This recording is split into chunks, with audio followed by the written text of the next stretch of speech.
ഒരാഴ്ചയിൽ നടന്ന വാർത്താചിത്രങ്ങളിലൂടെ ഒരു തിരിഞ്ഞുനോട്ടം. നമസ്കാരം, വാരാന്ത്യ വാർത്തയിലേക്ക് സ്വാഗതം. ആദ്യം പോയ വാരത്തെ പ്രധാന തലക്കെട്ടുകളിലൂടെ. മുഖ്യമന്ത്രിക്കെതിരെ ഗുരുതര ആരോപണവുമായി BJP ജില്ലാ പ്രസിഡന്റ് N. ഹരിദാസ്. മണ്ഡലം കേന്ദ്രീകരിച്ച് ഭൂമാഫിയ പ്രവർത്തിക്കുന്നതായും ഹരിദാസ്. ചാൽ ബീച്ചിനെ നശിപ്പിക്കാൻ ഒരു കൂട്ടം സാമൂഹ്യ വിരുദ്ധർ ലോഡ് കണക്കിന് അജൈവ മാലിന്യങ്ങൾ കൊണ്ടുതള്ളി. മയിൽ ബസ് സ്റ്റാൻഡിന് സമീപം കുന്നിടിക്കൽ പാരിസ്ഥിതിക ഭീഷണി ഉയർത്തുന്നു എന്ന് ശാസ്ത്ര സാഹിത്യ പരിഷത്ത്. സ്വർണ്ണക്കടത്ത് വിഷയം കൊടുമ്പിരികൊള്ളുന്നു. ആരോപണ പ്രത്യാരോപണങ്ങളുമായി പാർട്ടി നേതാക്കളും മനു തോമസും. വിവാദ കത്തും പുറത്ത്. ചക്കരക്കൽ പോലീസിന് ഒരു പൊൻതൂവൽ കൂടി. തട്ടിക്കൊണ്ടുപോകൽ കേസിലെ പ്രതികളെ വലയിലാക്കിയത് മണിക്കൂറുകൾക്കുള്ളിൽ. ജില്ലയിൽ കാലവർഷം കനത്തു. വ്യാപക നാശനഷ്ടം. പയ്യാമ്പലത്തെ പുലിമുട്ടും തകർന്നു. തദ്ദേശ സ്വയംഭരണ വകുപ്പ് മന്ത്രിക്കെതിരെ ആഞ്ഞടിച്ച് വ്യാപാരികൾ. വ്യാപാരി വിരുദ്ധ നിലപാടാണ് മന്ത്രി സ്വീകരിക്കുന്നതെന്ന് രാജു അപ്സര. ഗൂഗിൾ മാപ്പ് കാട്ടുന്നത് തെറ്റായ വഴികൾ. കൈവരി തകർന്ന് പുഴയിലേക്ക് വീണ് യുവാക്കൾ. മനു തോമസിന് വാതിൽ തുറന്ന DCC പ്രസിഡന്റ്. കോൺഗ്രസിലേക്ക് സ്വാഗതമെന്ന് മാർട്ടിൻ ജോർജ്. നീറ്റ് പരീക്ഷാ വിഷയം. KSUവിന്റെ നേതൃത്വത്തിൽ പ്രതിഷേധ പരിപാടികൾ. നോക്കാം വിശദമായ വാർത്തകൾ. മുഖ്യമന്ത്രിയുടെ മണ്ഡലം കേന്ദ്രീകരിച്ച് ഭൂമാഫിയ പ്രവർത്തിക്കുന്നതായി BJP ജില്ലാ പ്രസിഡന്റ് N. ഹരിദാസ് വാർത്താ സമ്മേളനത്തിൽ ആരോപിച്ചു. ധർമ്മടം മണ്ഡലത്തിലെ സ്ഥലത്തില്ലാത്തവരുടെയും നികുതി അടക്കാത്തവരുടെയും സ്ഥലം അവരറിയാതെ മറ്റൊരാൾക്ക് മറിച്ചു വിൽക്കാൻ കഴിയുന്ന മാഫിയ സംഘമാണ് ഇവിടെയുള്ളത്. രാഷ്ട്രീയ അഭിഭാഷക ആധാരമെടുത്ത് റവന്യൂ ഉദ്യോഗസ്ഥരടങ്ങുന്ന സംഘമാണ് ഇതിന് പിന്നിൽ പ്രവർത്തിക്കുന്നതെന്നും അദ്ദേഹം ആരോപിച്ചു. ആ പ്രദേശത്തുള്ള അത്തരം ആളുകളെ ഇതിനൊന്നും പോവില്ല, ഇതൊന്നും കഴിവില്ല, ഇതിനൊന്നും സാമ്പത്തികമില്ല, അത്തരം ആളുകളുടെ പാവപ്പെട്ടവരെ ഇത്തരം കെണിയിൽ വീഴ്ത്തുന്ന ഇത്തരം സംഘങ്ങൾ, ആ സംഘങ്ങൾ ഏത് വിഭാഗത്തിൽപ്പെട്ട ആളായാലും ശരി അവരെ പൊതുസമൂഹത്തിൽ കൊണ്ടുവരണം എന്നതുകൊണ്ടാണ് ഇങ്ങനെ ഒരു പത്രസമ്മേളനം നടത്താൻ കാരണം. ഇതിൻ്റെ ഓരോ ഡോക്യുമെൻറ്റും സംബന്ധിച്ചിടത്തോളവും നമ്മുടെ കൈവശമുണ്ട്. എല്ലാം വിവരാവകാശപ്രകാരം മേടിച്ചിട്ടുണ്ട്. എല്ലാം വിവരാവകാശപ്രകാരം മേടിച്ചിട്ടും അവിടെയെല്ലാം ഇവരുടെ പേര് തന്നെയാണ് ഈ സാധനമുള്ളത്. പക്ഷേ അവിടെ മറ്റൊരാൾ ഇതൊക്കെ രജിസ്ട്രേഷൻ നടന്നിട്ടുണ്ട്. ഇതെങ്ങനെ സാധിക്കുന്നത്, എങ്ങനെയാണ് സാധിക്കുന്നത് ഞങ്ങൾക്കറിയില്ല. അപ്പം ഇത് രജിസ്റ്റർ ഓഫീസിൻ്റെ ഉള്ളിൽ ഉള്ള സംഘത്തിനും ഇത് പങ്കുണ്ട്. ഈ കലക്ടർ പ്രതിസ്ഥാനത്ത് വില്ലേജ് ഓഫീസർ പ്രതിയായിട്ട് ഹൈക്കോടതി നടക്കുന്ന ഒരു കേസിൽ നടക്കുമ്പോഴാണ് വിജിലൻസ് അന്വേഷണം നടക്കുന്നത്. എന്നാൽ ഇവിടുന്ന് കലക്ടർ വേണ്ടിയിട്ട് ഗവൺമെൻറ് പ്ലീഡർ ഹാജരായിട്ടുണ്ട്. പക്ഷെ ആ ഹാജരായ കേസ് അവിടെ മറച്ചു വെച്ചിട്ടുണ്ട്. വിജിലൻസ് ഇത് പുറത്ത് പറഞ്ഞിട്ടില്ല. കലക്ടർ പോലും പറയാം. കലക്ടർ പരാതി കൊടുക്കുമ്പോൾ കലക്ടർ പറയണ്ടേ അങ്ങനെയാണ് ഗവൺമെൻറ് പ്ലീഡർ എങ്ങനെയാണ് ഹാജരാകുന്നത്, ഈ കേസിന് എങ്ങനെ ഹാജരാകുന്നത്. അപ്പം ഇതിൽ ആരൊക്കെയാണ് ബന്ധങ്ങൾ? വലിയ ഉന്നതരായിട്ടുള്ള ആളുകൾക്ക് ബന്ധമുള്ളത് കൊണ്ട് തന്നെ സ്വാഭാവികമായിട്ടും എവിടെ പോകുമ്പോൾ നീതി കിട്ടൂല. ഇത്തരത്തിൽ ഭൂമി നഷ്ടപ്പെട്ട ഷൈജിയും മകൾ ഹെൽസയും BJP ജില്ലാ പ്രസിഡന്റിനൊപ്പം ഉണ്ടായിരുന്നു. നീതിക്ക് വേണ്ടി തങ്ങൾ മുട്ടാത്ത വാതിലുകളില്ലെന്നും സ്ഥലത്തിന്റെ എല്ലാ രേഖകളും തങ്ങളുടെ പേരിലാണെന്നിരിക്കെ ഒരേ സ്ഥലത്തിന് എങ്ങനെ 2 രജിസ്ട്രേഷൻ ചെയ്യാൻ കഴിയുമെന്നും ഹെൽസ ചോദിച്ചു. ആ 53 മുതൽ നികുതി വെച്ച് വരുന്ന ഭൂമിയാണ്. അപ്പോൾ ആ ഭൂമിയാണ് അച്ഛൻ 2007 അച്ഛനും അച്ഛൻ്റെ സഹോദരി മരണപ്പെട്ടു പോയത് കാരണം ഇത് പാർട്ടിഷൻ ചെയ്തു. 2007 അച്ഛൻ നികുതി വെക്കാൻ വേണ്ടി വില്ലേജ് ഓഫീസിനെ സമീപിച്ച്, സനൽ എന്നാണ് എൻ്റെ ഓർമ്മ വില്ലേജ് ഓഫീസർ, ഇത് നികുതി വെക്കാൻ പറ്റില്ല. കഴിഞ്ഞ 3 മാസം മുന്നേ നികുതി വെച്ച ഭൂമിയാണ്. പാർട്ടിഷൻ കഴിഞ്ഞപ്പം പോക്കുവരവിന് പോയപ്പോൾ ഇത് പറ്റില്ല. അത് കുറേ പ്രാവശ്യം അച്ഛനെ കയറ്റി ഇറക്കി. അടുത്ത ആഴ്ച പിന്നെ അങ്ങനെ അച്ഛൻ കയറി ഇറങ്ങി 2007 താലൂക്കിൽ കൊടുത്തു. 2008 ഫസ്റ്റ് മാർച്ച് ആകുമ്പോഴേക്കും അച്ഛൻ മരണപ്പെട്ടു. അച്ഛൻ മരണപ്പെട്ടതോടുകൂടി ഇത് അവിടെ സ്റ്റോപ്പായി. നമ്മളെ സംബന്ധിച്ചിടത്തോളം പിന്നെ ഈ ഭൂമിയൊന്നും നമുക്കൊരു വിഷയമല്ല. അച്ഛൻ്റെ മരണം അപ്രതീക്ഷിതമായിട്ടായിരുന്നു. അതുകൊണ്ട് പിന്നെ നമ്മളതെല്ലാം വിട്ടു. നമ്മൾ ട്രിവാൻഡ്രത്തായിരുന്നു, ബ്രദറൊക്കെ അവിടെ സെറ്റിലാണ്. നമ്മൾ അങ്ങോട്ട് പോയി. 1-2 വർഷം കഴിഞ്ഞ് നാട്ടിൽ തിരിച്ചു വന്നപ്പം ആ ഭൂമിയിൽ വീട് വെച്ചിന് ഒരാൾ. അപ്പോൾ ആ സമയത്ത് അത് കണ്ട് നമുക്കിവിടെ യഥാർത്ഥമായിട്ടൊരു കാര്യം പറഞ്ഞോട്ടെ, ഈ ഒരു ഭൂമി സംബന്ധമായിട്ട് ധർമ്മടം പോലീസിൽ പരാതി കൊടുക്കാൻ പറ്റില്ല. നിങ്ങൾക്ക് അത് വിശ്വസിക്കാൻ പറ്റുമെന്ന് എനിക്കറിയില്ല. അവിടെ നമുക്ക് കയറാൻ പറ്റില്ല. നമ്മുടെ ഡോക്യുമെൻറ്റ്സ് പോലും അവർ പരിശോധിക്കില്ല. നമ്മളെ തള്ളിക്കളി റിജക്റ്റ് ചെയ്യും. വില്ലേജ് ഓഫീസിൽ പോകാൻ പറ്റില്ല, അവിടെ റിജക്റ്റ് ചെയ്യും. താലൂക്ക് ഓഫീസിൽ പോകാൻ പറ്റില്ല, അവിടെ റിജക്റ്റ് ചെയ്യും. കണ്ണൂർ കളക്ട്രേറ്റിലും പോകാൻ പറ്റില്ല, റിജക്റ്റ് ചെയ്യും. കേൾക്കാൻ പോലും ഇവർ തയ്യാറാവില്ല. ഈ ഡോക്യുമെൻറ്റ്സ് പരിശോധിക്കാൻ പോലും തയ്യാറായില്ല. അപ്പം നമ്മൾ സാധാരണയായിട്ട് മുഖ്യമന്ത്രിക്ക് പരാതി കൊടുത്തു. അച്യുതാനന്ദൻ പരാതി കൊടുത്താൽ അത് കണ്ണൂർ കളക്ട്രേറ്റിൽ KG ബാലകൃഷ്ണൻ എന്ന് പറയുന്ന ജില്ലാ ഭരണാധികാരിയുടെ മുന്നിൽ വന്നു.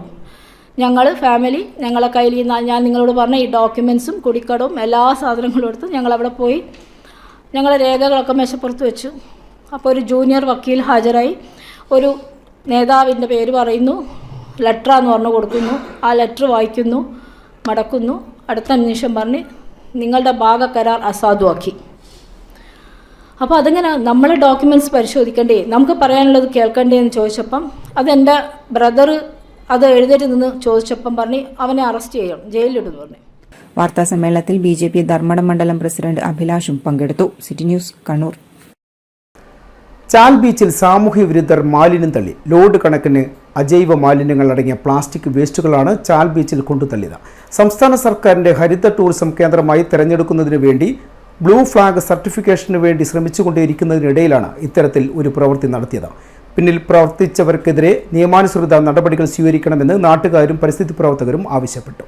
അഴീക്കോട് പഞ്ചായത്തിലെ ചാൽ ബീച്ചിൽ ലോഡ് കണക്കിന് അജൈവ മാലിന്യങ്ങളടങ്ങിയ പ്ലാസ്റ്റിക് വേസ്റ്റുകൾ, ബോട്ടിലുകൾ, കെട്ടിടാവശിഷ്ടങ്ങൾ എന്നിവ അജ്ഞാതരായ സാമൂഹ്യ വിരുദ്ധരാണ് തള്ളിയിരിക്കുന്നത്. സംസ്ഥാന സർക്കാർ ഹരിത ടൂറിസം കേന്ദ്രം എന്ന നിലയിൽ വികസിപ്പിക്കുന്നതിന് തെരഞ്ഞെടുത്ത കേരളത്തിലെ 3 ബീച്ചുകളിൽ ഏറ്റവും പ്രധാനപ്പെട്ട ബീച്ചാണ് അഴീക്കോട് പഞ്ചായത്തിലെ ചാൽ ബീച്ച്. ബ്ലൂ ഫ്ലാഗ് സർട്ടിഫിക്കേഷൻ ലഭിക്കുന്നതിന് വേണ്ടി ശ്രമിച്ചുകൊണ്ടിരിക്കുന്ന ഒരു ബീച്ച് കൂടിയാണ്. ദിനംപ്രതി ശരാശരി 500-ലധികം സഞ്ചാരികൾ ഈ ബീച്ചിൽ എത്തിച്ചേരുന്നുണ്ട്. ബ്ലൂ സർട്ടിഫിക്കേഷൻ ലഭിക്കുന്നതിനുള്ള മാനദണ്ഡങ്ങളിൽ പ്രധാനപ്പെട്ടത് ശുചിത്വ പരിപാലനമാണ്. സാമൂഹ്യ വിരുദ്ധർക്കെതിരെ നിയമാനുസൃത നടപടികൾ സ്വീകരിക്കണമെന്ന് നാട്ടുകാരും പരിസ്ഥിതി പ്രവർത്തകരും ആവശ്യപ്പെട്ടു. ചാൽ ബീച്ചിൻ്റെ സമീപത്തായിട്ട് പുഴയോരത്ത് തന്നെ വളരെയേറെ തണ്ണീർത്തടമെല്ലാം ഉള്ള ചവോക്കിൻ്റെ മരത്തിൻ്റെ ഇടയിലായിട്ട് മാലിന്യം കൊണ്ട് ലോറിയിലോ മറ്റോ വാഹനത്തിൽ കൊണ്ടുവന്ന് പ്ലാസ്റ്റിക് മാലിന്യം അടക്കം ഇവിടെ നിക്ഷേപിച്ചിട്ടുണ്ട്. അപ്പോൾ അതുകൊണ്ട് തന്നെ ഇന്ന് ഞങ്ങൾ ഇവിടെ വന്ന് നോക്കുമ്പോൾ പ്ലാസ്റ്റിക്കുകൾ വളരെ ഏറെ ഉള്ള അജൈവ മാലിന്യങ്ങളാണ് കൂടുതലായിട്ടുള്ളത്. അപ്പോൾ അതുകൊണ്ട് തന്നെ എത്രയും വേഗം പഞ്ചായത്തിൻ്റെ ഭാഗത്തു നിന്ന് അധികൃതർ DTPCൻ്റെ ഏരിയ എന്നുള്ള തരത്തിലായാലും പഞ്ചായത്തിൻ്റെ ഭാഗത്തു നിന്നായാലും ബന്ധപ്പെട്ട അധികൃതർ ഈ മാലിന്യം എടുത്തു മാറ്റി ഇവിടെ വളരെ നല്ല ഒരു സാഹചര്യം ഉണ്ടാക്കണം എന്നാണ് ഞങ്ങൾക്ക് ശാസ്ത്ര സാഹിത്യ പരിഷത്തിന് ആവശ്യപ്പെടാനുള്ളത്. മയിൽ ബസ് സ്റ്റാൻഡിന് സമീപം കുന്നിടിക്കലിനെതിരെ നാട്ടുകാരുടെ പ്രതിഷേധം ശക്തമാകുന്നു. മയിൽ ബസ് സ്റ്റാൻഡിനും മയിൽ ചെറുപഴശ്ശി പ്രധാന റോഡിനും ഭീഷണി ഉയർത്തിയാണ് കഴിഞ്ഞ ഏതാനും ദിവസങ്ങളായി കുന്നിടിച്ച് നിരപ്പാക്കുന്നത്. ലോഡ് കണക്കിന് മണ്ണാണ് വാഹനങ്ങളിൽ കടത്തിപ്പോകുന്നത്. സ്റ്റാൻഡിന് മീറ്ററുകൾ അകലത്തിലുള്ള കുന്നിടിക്കുന്നത് സമീപഭാവിയിൽ സ്റ്റാൻഡ് കോംപ്ലക്സുകൾക്കും പ്രധാന റോഡിനും ഭീഷണിയാകുമെന്ന് ശാസ്ത്ര സാഹിത്യ പരിഷത്ത് മയിൽ മേഖലാ കമ്മിറ്റി പറഞ്ഞു. കുന്നിന് താഴെയുള്ള ഒരു വീടും അപകട ഭീഷണിയിലാണ്. മണ്ണ് മാഫിയകളാണ് കുന്നിടിക്കലിന് പിന്നിലെന്ന് ആരോപണം ഉയരുകയാണ്. ഹൈവേ നിർമ്മാണ ആവശ്യാർത്ഥം അനുവദിച്ചതിലും കൂടുതൽ മണ്ണെടുത്ത് വൻവിലയ്ക്ക് ജില്ലയുടെ പല ഭാഗങ്ങളിലും വിൽപ്പന നടത്തുകയാണെന്നും വിൽപ്പനയുടെ ഇടനിലക്കാരായി മയിൽ പഞ്ചായത്തിന്റെ പല ഭാഗങ്ങളിലും ഏജൻസികൾ പ്രവർത്തിക്കുന്നുണ്ടെന്നും നാട്ടുകാർ ആരോപിച്ചു. മയിൽ ബസ് സ്റ്റാൻഡിന് തൊട്ട് താഴെയുള്ള സ്ഥലത്താണ് ഈ മണ്ണ് എടുക്കുന്നത്. ഈ അധികാരികളിൽ നിന്ന് സമ്മതം കിട്ടി എന്നാണ് പറയുന്നത്. സ്വാഭാവികമായി മുമ്പ് ചില പ്രശ്നങ്ങൾ വന്നപ്പോൾ വില്ലേജ് ഓഫീസിലെ അധികാരികൾ പറഞ്ഞിരുന്നത് അത് നമുക്കാണ് റിപ്പോർട്ട് ചെയ്യേണ്ടത്. അത്തരത്തിലുള്ള സമീപനം ഒന്നും ഇല്ല ഒരു സാഹചര്യമുണ്ട്. ഇവിടെയാവട്ടെ വലിയ ഉയരത്തിൽ സാധാരണ അനുവാദം കിട്ടിയതിന് തന്നെ നിശ്ചിത അളവിൽ ഭൂമി അളന്നു കൊടുക്കേണ്ടതുണ്ട്. തട്ടുകളാക്കിയിട്ടേ തിരിക്കാൻ പാടുള്ളൂ. എന്നാൽ ഇവിടെ ഒരു 10-15 മീറ്റർ ഉയരത്തിൽ കുത്തനെ ഇടിക്കുന്നൊരു സാഹചര്യമാണുള്ളത്. ബസ് സ്റ്റാൻഡ് സമീപഭാവിയിൽ ഇടിഞ്ഞമരുന്ന ഒരു സാഹചര്യമുണ്ടാവും. അതുകൊണ്ട് തന്നെ ഇത്തരത്തിലുള്ള വ്യക്തികൾ, ഇത്തരത്തിലുള്ള ഭൂമാഫിയകൾ ഉണ്ടാക്കുന്ന പ്രശ്നം വളരെ ഗുരുതരമാണ് എന്ന് കാണുകയാണ്. ജനജീവിതത്തിന് ഭീഷണി ഉയർത്തി നടത്തുന്ന കുന്നിടിക്കൽ നിർത്തിവയ്പ്പിക്കാൻ ബന്ധപ്പെട്ട അധികൃതർ തയ്യാറാവണമെന്ന് ശാസ്ത്ര സാഹിത്യ പരിഷത്ത് മയിൽ മേഖലാ കമ്മിറ്റിയും ആവശ്യപ്പെട്ടു. അല്ലാത്തപക്ഷം പ്രക്ഷോഭ പരിപാടികൾ സംഘടിപ്പിക്കുമെന്നും പരിഷത്ത് ഭാരവാഹികൾ അറിയിച്ചു. അതേസമയം അധികൃതരുടെ എല്ലാവിധ അനുമതിയോടെയാണ് മണ്ണെടുക്കുന്നതെന്ന് സ്ഥലമുടമയും അറിയിച്ചു. CPM കൊട്ടേഷൻ സംഘങ്ങളെ സംരക്ഷിക്കുന്ന പാർട്ടിയല്ലെന്നും സ്വർണ്ണക്കടത്തിനും കള്ളക്കടത്തിനും എതിരെ പ്രവർത്തിക്കുന്ന പാർട്ടിയാണെന്നും CPIM കണ്ണൂർ ജില്ലാ സെക്രട്ടറി MV ജയരാജൻ. കൊട്ടേഷൻ സംഘത്തെ സഹായിക്കുന്നവരാണ് CPIM എന്ന തരത്തിലുള്ള പ്രചരണം അഭികാമ്യമല്ലെന്നും അദ്ദേഹം കണ്ണൂരിൽ വാർത്താ സമ്മേളനത്തിൽ പറഞ്ഞു. കൊട്ടേഷൻ പ്രവർത്തനങ്ങളിൽ ഏർപ്പെടുന്ന ഒരാൾക്കും CPIM-ൽ യാതൊരു സ്ഥാനവും ഉണ്ടാവില്ല എന്ന് പരസ്യമായി പറഞ്ഞതാണ്. പാർട്ടിയിലെ ഒരു നേതാവും കൊട്ടേഷൻ പ്രവർത്തനങ്ങളെ സഹായിക്കുന്നില്ല. ചില കൊട്ടേഷൻ സംഘാംഗങ്ങൾ സൈബർ പോരാളികളെപ്പോലെ, CPIM-ൻ്റെ സൈബർ പോരാളികളെപ്പോലെ ചില സോഷ്യൽ മീഡിയ പോസ്റ്റുകൾ ഇട്ട സന്ദർഭത്തിൽ അത്തരക്കാരെ സോഷ്യൽ മീഡിയ പ്രചരണത്തിനായി CPIM ഇല്ലെന്നും തള്ളിപ്പറഞ്ഞ നിലപാട് സ്വീകരിച്ച പാർട്ടിയാണ് CPIM. ഇതൊക്കെ ചില കൊട്ടേഷൻ സംഘങ്ങൾ നടത്തിയിരുന്നു. ചിലർ പ്രചരണത്തിൽ നവമാധ്യമങ്ങളിൽ രംഗത്ത് വന്നു, ചിലർ പാവപ്പെട്ടവരുടേത് എന്ന് കണക്കാക്കുന്ന ചിലരുടെ വിവാഹത്തിന് സഹായം നൽകി വന്നു, ചിലർക്ക് വേണ്ട സാമ്പത്തിക സഹായവുമായിട്ട് രംഗത്ത് വന്നു. ഇതൊക്കെ അവർ നടത്തുന്നത് സമൂഹത്തിൽ മാന്യത കിട്ടാൻ വേണ്ടിയിട്ടാണെന്നും അവർ നടത്തുന്ന കൊട്ടേഷൻ പ്രവർത്തനങ്ങളെ മറച്ചുപിടിക്കാനാണെന്നും വ്യക്തമായി സൂചിപ്പിച്ച പാർട്ടിയാണ് CPIM. ഇതെല്ലാം മനസ്സിലാക്കിക്കൊണ്ട് തന്നെയാണ് മാധ്യമ മേഖലയിൽ CPIM-ൻ്റെ ശരിയായ പ്രചരണം നടത്താൻ ഒരു കൊട്ടേഷൻ സംഘത്തെയും ഏൽപ്പിച്ചിട്ടില്ലെന്ന് പരസ്യമായി ഞങ്ങൾ പറഞ്ഞത്. എന്നാൽ ഇത്തരമൊരു നിലപാട് നമ്മുടെ നാട്ടിൽ കോൺഗ്രസ്സോ BJP-യോ സ്വീകരിച്ചിട്ടില്ല എന്ന് എല്ലാവർക്കും അറിയുകയും ചെയ്യാം. പിന്നെ എന്തിനാണ് ചില മാധ്യമങ്ങൾ വീണ്ടും CPIM-നെ കൊട്ടേഷൻ പ്രവർത്തനവുമായി ബന്ധപ്പെടുത്താൻ നോക്കുന്നത്? കൊട്ടേഷൻ സംഘത്തിൽ പ്രവർത്തിക്കുന്നവർക്ക് പാർട്ടിയിൽ സ്ഥാനമില്ലെന്നത് നേരത്തെ വ്യക്തമാക്കിയതാണ്. CPM ജില്ലാ കമ്മിറ്റി അംഗവും DYFI മുൻ കണ്ണൂർ ജില്ലാ പ്രസിഡന്റുമായിരുന്ന മനു തോമസിനെ പാർട്ടി പുറത്താക്കിയിട്ടില്ലെന്നും ഒഴിവായതാണെന്നും MV ജയരാജൻ പറഞ്ഞു. കഴിഞ്ഞ 15 മാസമായി അദ്ദേഹം പാർട്ടി മീറ്റിംഗുകളിൽ പങ്കെടുക്കാറില്ല. പാർട്ടി അംഗത്വം പുതുക്കിയിട്ടുമില്ല. പാർട്ടി ഭരണഘടന അനുശാസിക്കുന്ന വിധത്തിൽ പ്രവർത്തിക്കാൻ ഓരോ അംഗവും ബാധ്യസ്ഥരാണെന്നും അദ്ദേഹം പറഞ്ഞു. മനു തോമസ് പാർട്ടിക്ക് നൽകിയ പരാതിയിൽ ഒരു കഴമ്പുമില്ലെന്നാണ് പാർട്ടി കണ്ടെത്തിയതെന്നും MV ജയരാജൻ കൂട്ടിച്ചേർത്തു. പാർട്ടി നേതൃത്വത്തെ പ്രതിക്കൂട്ടിലാക്കി മനു തോമസിന്റെ കത്ത് പുറത്ത്. ജില്ലാ കമ്മിറ്റി അംഗം M ഷാജർ തനിക്കെതിരെ ഗൂഢാലോചന നടത്തിയെന്ന് കാണിച്ച് മനു തോമസ് MB ഗോവിന്ദന് നൽകിയ പരാതിയാണ് പുറത്തു വന്നത്. DYFI നേതാവും കണ്ണൂർ ജില്ലാ കമ്മിറ്റി അംഗവുമായ M ഷാജറിനെതിരെ നൽകിയ പരാതിയിൽ നടപടിയില്ലെന്ന് ചൂണ്ടിക്കാട്ടിയാണ് മനു തോമസ് CPM സംസ്ഥാന സെക്രട്ടറിക്ക് കത്തെഴുതിയത്.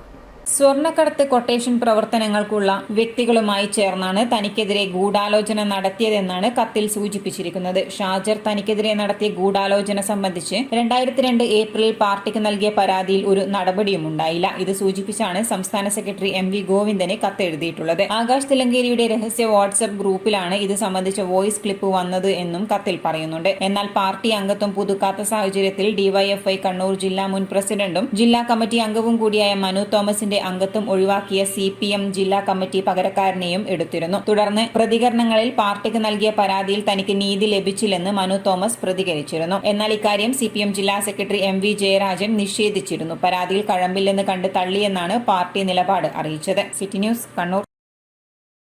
ഇടവേള. കേരളത്തിലെ number 1 fashion designing and cosmetology college GITD-യിൽ SSLC +2 കഴിഞ്ഞവർക്ക് ഉടൻ ജോലി ലഭിക്കുന്ന കോഴ്സുകളിലേക്ക് അഡ്മിഷൻ ആരംഭിച്ചിരിക്കുന്നു. BSc in Fashion Designing, Professional Diploma in Fashion Designing, Advanced Diploma in Fashion Designing and Diploma in Fashion Designing. പരിചയസമ്പന്നരായ അധ്യാപകരുടെ നേതൃത്വത്തിലുള്ള പരിശീലനം, മിതമായ fees. Professional diploma in beautician and cosmetology, advanced diploma in beautician and cosmetology and diploma in beautician and cosmetology. പരിചയസമ്പന്നരായ അധ്യാപകരുടെ നേതൃത്വത്തിലുള്ള pre primary teacher training course. എല്ലാ വർഷവും നടന്നുവരുന്ന ഡിസൈനേഴ്സ് ഷോ GITD-യുടെ മാത്രം പ്രത്യേകതയാണ്. GITD എന്റെ അഭിമാനം, എന്റെ മേൽവിലാസം.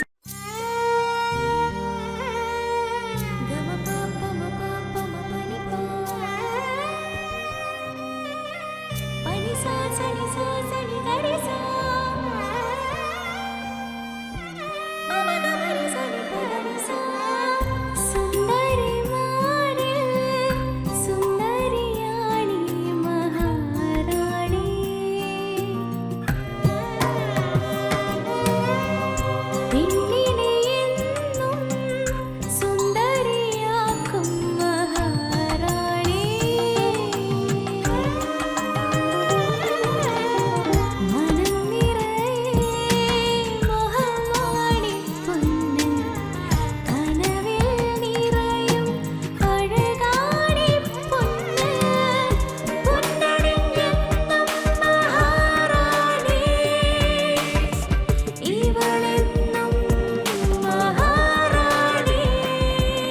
Oracle Maharani Jewellers, Bank Road, Kannur, AVK Nair Road, Talasheri, MO Road, Thrissur. ആഘോഷങ്ങൾ എന്നും ഓർമ്മിക്കപ്പെടേണ്ടവയാണ്. അതിനെ മനോഹരമാക്കാൻ ലോകം അംഗീകരിച്ച റെസ്പോൺസിബിൾ ജ്വല്ലറായ മലബാർ ഗോൾഡ് ആൻഡ് ഡയമണ്ട്സ് നിങ്ങൾക്കായി ഒരുക്കുന്ന സ്വർണ്ണ വിസ്മയം. വരൂ, മലബാർ ഗോൾഡ് ആൻഡ് ഡയമണ്ട്സിന്റെ നേതാജി റോഡ് ഷോറൂമിൽ നിന്നും ന്യൂ ബസ് സ്റ്റാൻഡ് താവക്കരയിലെ നവീകരിച്ച ഈ സ്വർണ്ണ ശേഖരത്തിലേക്ക് നിങ്ങൾക്ക് ഏവർക്കും സ്വാഗതം. ലോകോത്തര നിലവാരമുള്ള ഷോപ്പിംഗ് അനുഭവത്തിനൊപ്പം 2% മുതൽ മേക്കിംഗ് ചാർജിൽ തുടങ്ങുന്ന ആഭരണങ്ങളുടെ ഏറ്റവും വലിയ നിര.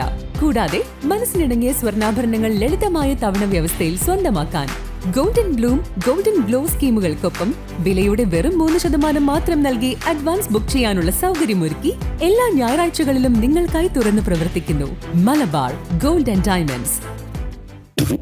സൗത്ത് ഇന്ത്യയിലെ ഏറ്റവും വലിയ ഷോറൂം, 5 നിലകൾ, 10,000 square feet parking. MyG future Kannur താണയിൽ. ഹോം അപ്ലയൻസ്, ഡിജിറ്റൽ ഗാഡ്ജറ്റുകൾ, കിച്ചൺ അപ്ലയൻസ് എന്നിവയുടെ കണ്ണുതള്ളുന്ന കളക്ഷൻ, കണ്ണുതള്ളുന്ന വിലക്കുറവിലും ഓഫറുകളിലും. കണ്ണുതള്ളുന്ന ഷോപ്പിംഗ് എക്സ്പീരിയൻസുമായി മൈജിയുടെ ബിഗ്ഗസ്റ്റ് ഫ്യൂച്ചർ ഷോറൂം കണ്ണൂർ താണയിൽ. നമ്മുടെ കണ്ണൂരിന്റെ ഫ്യൂച്ചർ ഇനി വേറൊരു റേഞ്ച് ആവുകയാണ്. ഹോം അപ്ലയൻസസിന്റെയും ഡിജിറ്റൽ ഗാഡ്ജറ്റ്സിന്റെയും ഇതുവരെ കാണാത്ത കളക്ഷനുമായി മൈജി ഫ്യൂച്ചർ ഇപ്പോൾ കണ്ണൂർ താണയിൽ. കണ്ണൂരിന്റെ കണ്ണുതള്ളും. വാർത്തകളിലേക്ക്. ചക്കരക്കൽ പോലീസിന് ഒരു പൊൻതൂവൽ കൂടി. ചൊവ്വാഴ്ച മുണ്ടേരി കൈപ്പക്കയിൽ മൊട്ടയിൽ വെച്ച് സ്കൂട്ടർ യാത്രികനായ ചെക്കിക്കുളം കണ്ടലംകണ്ടി സ്വദേശി സുറൂറിനെ ബലോന കാറിലെത്തി സ്കൂട്ടർ ഇടിച്ച് തട്ടിക്കൊണ്ടുപോയ മുഴുവൻ പ്രതികളെയും മണിക്കൂറുകൾക്കുള്ളിൽ പിടികൂടി. ചക്കരക്കൽ പ്രിൻസിപ്പൽ SI MC പവനിന്റെ നേതൃത്വത്തിലുള്ള പോലീസാണ് അതിവിദഗ്ധമായി പ്രതികളെ അറസ്റ്റ് ചെയ്തത്. സാമ്പത്തിക ഇടപാടുമായി ബന്ധപ്പെട്ട് നടന്ന നാടകീയ തട്ടിക്കൊണ്ടുപോകലിനാണ് ഇതോടെ പരിസമാപ്തിയായത്. സാമ്പത്തിക ഇടപാടുമായി ബന്ധപ്പെട്ട് കാസർഗോഡ് പാണത്തൂർ സ്വദേശികളാണ് തട്ടിക്കൊണ്ടുപോകലിന് പിന്നിലെന്ന് മനസ്സിലാക്കിയ പോലീസ് നൂതന സാങ്കേതിക സംവിധാനങ്ങൾ പ്രയോജനപ്പെടുത്തിയാണ് പ്രതികളെ പിന്തുടർന്ന് പിടികൂടി അറസ്റ്റ് ചെയ്ത് കാറും കസ്റ്റഡിയിലെടുത്തത്. ഇതിനിടയിൽ പോലീസ് പിന്തുടരുന്നുണ്ടെന്ന് മനസ്സിലാക്കി പ്രതികൾ സുറൂറിനെ വഴിയിലിറക്കി കണ്ണൂർ ഭാഗത്തേക്കുള്ള ബസ്സിൽ കയറ്റിവിട്ടിരുന്നു. പാണത്തൂർ സ്വദേശികളായ SK Riyas, Jobish, SK Shamas, SK Amar, Unais Ansari തുടങ്ങിയ 5 പേരാണ് അറസ്റ്റിലായത്. സിറ്റി പോലീസ് കമ്മീഷണർ അജിത് കുമാറിന്റെയും ചക്കരക്കൽ പോലീസ് ഇൻസ്പെക്ടർ വിനു തോമസിന്റെയും നിർദ്ദേശപ്രകാരമാണ് അന്വേഷണം നടത്തിയിരുന്നത്. ചോദ്യം ചെയ്യലിനും വൈദ്യപരിശോധനയ്ക്കും ശേഷം പ്രതികളെ കോടതിയിൽ ഹാജരാക്കും. ജില്ലയിൽ കാലവർഷത്തിൽ കനത്ത നഷ്ടം. നിരവധി വീടുകൾ ആഞ്ഞുവീശിയ ചുഴലിക്കാറ്റിൽ തകർന്നു. വൈദ്യുതി തൂണുകളും ട്രാൻസ്ഫോമറുകളും കടപുഴകി മലയോരത്താണ് കനത്ത നാശനഷ്ടമുണ്ടായത്. നിരവധി വീടുകളാണ് ശക്തിയാർജിച്ച പേമാരിയിൽ തകർന്നത്. ഇതിനൊപ്പം കണ്ണൂരിൽ കടൽക്ഷോഭവും അതിരൂക്ഷമാണ്. പയ്യാമ്പലം ബീച്ചിലെ താഴ്ന്ന പ്രദേശങ്ങൾ കടലെടുത്തു. കോർപ്പറേഷൻ പുതുതായി നിർമ്മിച്ച പുലിമുട്ട് കനത്ത തിരമാലയിൽ തകർന്നു. പുലിമുട്ടിന്റെ ദൂരെ കടലിനോട് ചേർന്ന ഭാഗമാണ് തകർന്നത്. 2 ദിവസം മുൻപാണ് ഇവിടെ ചെറിയ തോതിൽ തകർച്ച കണ്ടു തുടങ്ങിയത്. ഈ ഭാഗങ്ങൾ മുഴുവൻ തിരയെടുക്കുകയായിരുന്നു. 3.5 കിലോമീറ്റർ ദൂരത്തിലുള്ള പയ്യാമ്പലം ബീച്ചിലെ പള്ളിയാമൂല വരെയുള്ള പല ഭാഗങ്ങളും കടലെടുത്തിട്ടുണ്ട്. പയ്യാമ്പലം ബീച്ചിലെത്തുന്ന സന്ദർശകരിൽ മിക്ക ആളുകളും കുടുംബസമേതം എത്തുന്നത് പുലിമുട്ട് ഭാഗത്താണ്. ഇവിടെ നിന്നാണ് കടൽ ഭംഗി ആസ്വദിക്കുന്നതും സെൽഫി എടുക്കുന്നതും. ശക്തമായ മഴയിൽ അപ്രതീക്ഷിതമായി കനത്ത തിരമാലകൾ ഉണ്ടാകുമെന്നതിനാൽ ഇവിടം സന്ദർശിക്കുന്നത് അപകടകരമാണെന്ന് ലൈഫ് ഗാർഡുമാർ മുന്നറിയിപ്പ് നൽകിയിട്ടുണ്ട്. നിലവിൽ മഴ കനത്തതിനാൽ പയ്യാമ്പലം ബീച്ചിലെത്തുന്ന വിനോദസഞ്ചാരികൾക്ക് വിലക്കുണ്ട്. അമൃത് പദ്ധതിയിൽ ഉൾപ്പെടുത്തിയാണ് കണ്ണൂർ കോർപ്പറേഷൻ പയ്യാമ്പലം പുലിമുട്ട് മാസങ്ങൾക്ക് മുമ്പ് നിർമ്മിച്ചത്. City news, Kannur. മുഖ്യമന്ത്രിയെ അനുകൂലിച്ചും തദ്ദേശ സ്വയംഭരണ വകുപ്പ് മന്ത്രിക്കെതിരെ ആഞ്ഞടിച്ചും വ്യാപാരികൾ. പഞ്ചായത്ത് മുനിസിപ്പൽ കോർപ്പറേഷൻ ടാക്സ് അടക്കാൻ ഒറ്റ ദിവസം വൈകിയാൽ 200% പിഴ ചുമത്തുന്ന ഏക സംസ്ഥാനം കേരളമാണ്. മുഖ്യമന്ത്രി തങ്ങളോട് അനുഭാവപൂർവ്വം പെരുമാറുമ്പോൾ തദ്ദേശ സ്വയംഭരണ വകുപ്പ് മന്ത്രിയുടെ നടപടികളുമായി ഒരു തരത്തിലും യോജിച്ചു പോകാനാവില്ലെന്ന് കേരള വ്യാപാരി വ്യവസായി ഏകോപന സമിതി സംസ്ഥാന പ്രസിഡന്റ് രാജു അപ്സര പറഞ്ഞു. കണ്ണൂർ ജില്ലാ തെരഞ്ഞെടുപ്പ് കൺവെൻഷൻ EK നായനാർ ഓഡിറ്റോറിയത്തിൽ ഉദ്ഘാടനം ചെയ്ത ശേഷം വാർത്താസമ്മേളനത്തിൽ സംസാരിക്കുകയായിരുന്നു അദ്ദേഹം. 10-15 കോർപ്പറേറ്റ് കച്ചവടക്കാർക്കായി ചെറുകിട വ്യാപാരികളെ തകർക്കുന്ന നയമാണ് തദ്ദേശ സ്വയംഭരണ വകുപ്പ് മന്ത്രി സ്വീകരിക്കുന്നത്. പഞ്ചായത്ത് മുനിസിപ്പൽ കോർപ്പറേഷൻ ടാക്സ് അടക്കാൻ പലർക്കും കഴിഞ്ഞിട്ടില്ല. കാലാവധി സെപ്റ്റംബർ വരെ നീട്ടണമെന്നും അപ്സര രാജു പറഞ്ഞു. നമുക്കറിയാം, കച്ചവടക്കാർ കച്ചവടം നിർത്തി കൂട്ടിപ്പോകുന്ന സാഹചര്യത്തിൽ ആ 200% പെനാൽറ്റി കുറച്ച് ദിവസം കഴിഞ്ഞ് വീണ്ടും 25% കൂടുതലടയ്ക്കണം. ചുരുക്കി പറഞ്ഞാൽ സാധാരണ രീതിയിൽ ടാക്സുകൾ അടയ്ക്കാൻ നിർവാഹമില്ലാത്ത കച്ചവടക്കാർ ഈ വലിയ പെനാൽറ്റിയുടെ പുറത്ത് കച്ചവടം നിർത്തി പോവുക. അത് ആരെ സംരക്ഷിക്കാനാണ് എന്ന് എല്ലാവർക്കും അറിയാം. മന്ത്രിയുടെ ഓഫീസിലുള്ള ഉദ്യോഗസ്ഥന്മാർക്കറിയാം. മന്ത്രി കണ്ടില്ലെന്ന് നടിക്കുന്നു, ആർക്കും ഇത് മനസ്സിലാകുന്നില്ലെന്ന് നടിക്കുന്നു. മുഖ്യമന്ത്രിയുടെ സ്വഭാവത്തിൽ നിന്ന് തികച്ചും വ്യത്യസ്തമാണ് തദ്ദേശ വകുപ്പ് മന്ത്രിയുടെ സമീപനം. തികച്ചും ജനാധിപത്യ വിരുദ്ധമാണ്, സാധാരണക്കാരെയും പാവപ്പെട്ടവരെയും സഹായിക്കാനുള്ളതല്ല. അതുകൊണ്ട് നിർബന്ധമായി നമുക്കറിയാം, സർക്കാർ ബിൽഡിങ്ങുകൾ ഒന്നും തന്നെ ടാക്സ് അടച്ചിട്ടില്ല. ആയിരക്കണക്കിന് 10,000-കണക്കിന് വ്യാപാരികൾ സർക്കാർ ബിൽഡിങ്ങുകൾ വ്യാപാരം നടത്തുന്നുണ്ട്. അവർക്കൊന്നും ലൈസൻസ് എടുക്കാൻ പറ്റില്ല. സ്വാഭാവികമായും 200% പെനാൽറ്റി, പിന്നെ അതിന്റെ പുറത്തെ പെനാൽറ്റി. അപ്പൊ ഇവയെല്ലാം ഉന്മൂലനം ചെയ്യുക എന്നുള്ളതാണ് ഉദ്ദേശിക്കുന്നത്.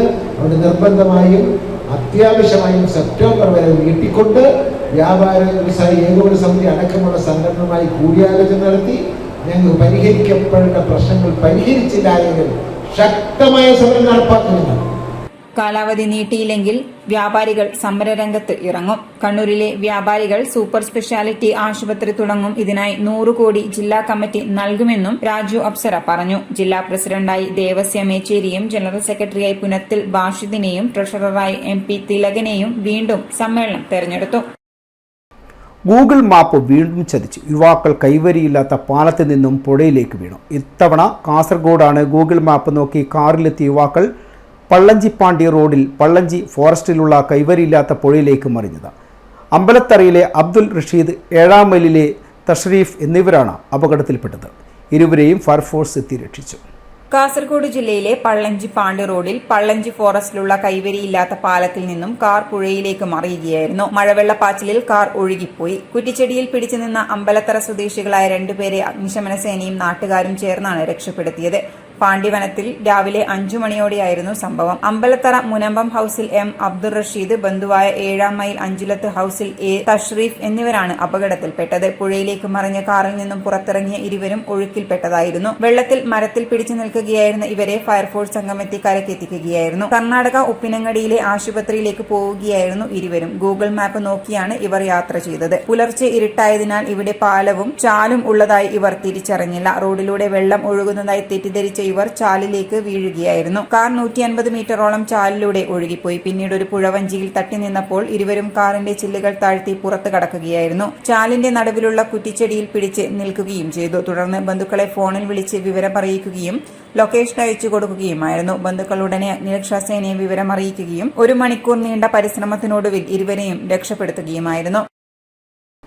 മനു തോമസ് കോൺഗ്രസിലേക്ക് വരാൻ ആഗ്രഹിച്ചാൽ സ്വാഗതം ചെയ്യുമെന്ന് DCC president advocate Martin George. CPIMന്റെ മാഫിയ ബന്ധത്തിനെതിരെ കോൺഗ്രസ് പ്രത്യക്ഷ സമരത്തിലേക്ക് ഇറങ്ങും. കണ്ണൂർ കളക്ടറേറ്റിന് മുന്നിൽ ജനകീയ സദസ്സ് സംഘടിപ്പിക്കും. മനു തോമസ് വിഷയത്തിൽ കൂടുതൽ പ്രതികരിക്കാൻ CPIM നേതാക്കൾ തയ്യാറാകുന്നില്ലെന്ന് മാർട്ടിൻ ജോർജ് കണ്ണൂരിൽ പറഞ്ഞു. കോൺഗ്രസിലേക്ക് വരുന്ന കാര്യമൊന്നും ഇതുവരെ സംസാരിച്ചിട്ടില്ല. അദ്ദേഹം പൊതുപ്രവർത്തന രംഗത്ത് അദ്ദേഹം നിൽക്കാൻ താല്പര്യപ്പെടുന്നുണ്ട് എങ്കിൽ അദ്ദേഹം ഇപ്പോൾ ന്യായത്തിൻ്റെ നീതിയുടെയും ഭാഗത്താണ്. ഇപ്പോഴല്ല, അദ്ദേഹം 1 വർഷമായി അദ്ദേഹം നീതിയുടെയും ന്യായത്തിൻ്റെ ഭാഗമായിട്ടാണ് അദ്ദേഹം നിൽക്കുന്നത്. അദ്ദേഹം കോൺഗ്രസിൽ വരാൻ താല്പര്യപ്പെട്ടാൽ, ഇതൊരു ജനാധിപത്യ മതേതരത്വ പാർട്ടിയാണ്, ഈ പ്രസ്ഥാനത്തിലേക്ക് വരാൻ വേണ്ടി മനു തോമസ് ആഗ്രഹിക്കുന്നുണ്ടെങ്കിൽ ഉന്നത നേതൃത്വവുമായി ആലോചിച്ച് അദ്ദേഹത്തെ കോൺഗ്രസിലേക്ക് സ്വാഗതം. 29-ാം തീയതി ശനിയാഴ്ച 10 മണിക്ക് കളക്ടറേറ്റിൽ മുമ്പിൽ ജനകീയ സദസ്സ് സംഘടിപ്പിച്ചിട്ടുണ്ട്. CPMന്റെ കണ്ണൂർ ജില്ലയിലെ CPM നേതാക്കന്മാരുടെ മാഫിയ ബന്ധം അന്വേഷിക്കണമെന്ന് ആവശ്യപ്പെട്ടുകൊണ്ട് അത് ജനങ്ങളിലേക്ക് എത്തിക്കുന്നതിന് വേണ്ടിയാണ് ശനിയാഴ്ച 29-ാം തീയതി ശനിയാഴ്ച 10 മണിക്ക് ഇവിടെ ജനകീയ സദസ്സ് സംഘടിപ്പിച്ചിട്ടുണ്ട്. മനു തോമസിനെ കോൺഗ്രസിലേക്ക് ക്ഷണിക്കുന്നതായും അഡ്വക്കേറ്റ് മാർട്ടിൻ ജോർജ് പറഞ്ഞു. കൊട്ടേഷൻ, സ്വർണ്ണക്കടത്ത് സംഘങ്ങൾക്ക് പാർട്ടിയുമായി ബന്ധമുണ്ടെന്ന ഗുരുതരമായ ആരോപണങ്ങൾ പാർട്ടിയിൽ നിന്നും പുറത്തുവരുന്ന ശേഷം മനു തോമസ് ഉന്നയിച്ചിരുന്നു. മനു തോമസിന്റെ വെളിപ്പെടുത്തലുകളിൽ അന്വേഷണം വേണമെന്ന് കോൺഗ്രസും ആവശ്യപ്പെട്ടിട്ടുണ്ട്. ഇക്കാര്യത്തിൽ കേന്ദ്ര ഏജൻസികളുടെ ഉൾപ്പെടെ അന്വേഷണം വേണമെന്നാണ് കണ്ണൂർ DCC പ്രസിഡന്റ് ആവശ്യപ്പെടുന്നത്. സ്വർണ്ണക്കടത്ത്, കൊട്ടേഷൻ, മാഫിയ പ്രവർത്തനം വെളിവാകുന്നു. TP ഷുഹൈബ് വധക്കേസുകളിലെ ഉന്നതതല ഗൂഢാലോചന സാധൂകരിക്കുന്ന വെളിപ്പെടുത്തലുകളാണ് മനു തോമസിൽ നിന്നും വരുന്നതെന്നും DCC president advocate Martin George പറഞ്ഞു. മനു തോമസിന്റെ വെളിപ്പെടുത്തലുകൾ സഭയിലും ചർച്ചയായിട്ടുണ്ട്. നീറ്റ് പരീക്ഷാ വിഷയത്തിൽ ഡൽഹിയിൽ നടത്തിയ മാർച്ചിൽ യൂത്ത് കോൺഗ്രസ് സംസ്ഥാന പ്രസിഡന്റ് രാഹുൽ മാങ്കൂട്ടത്തിലിനെയും മറ്റ് നേതാക്കളെയും മർദ്ദിച്ചതിൽ പ്രതിഷേധിച്ച് യൂത്ത് കോൺഗ്രസ് കണ്ണൂർ ജില്ലാ കമ്മിറ്റിയുടെ ആഭിമുഖ്യത്തിൽ പ്രതിഷേധ പ്രകടനവും ദേശീയപാത ഉപരോധവും നടത്തി. യൂത്ത് കോൺഗ്രസ് ജില്ലാ പ്രസിഡന്റ് വിജിൽ മോഹന്റെ നേതൃത്വത്തിലായിരുന്നു പ്രതിഷേധ പരിപാടികൾ.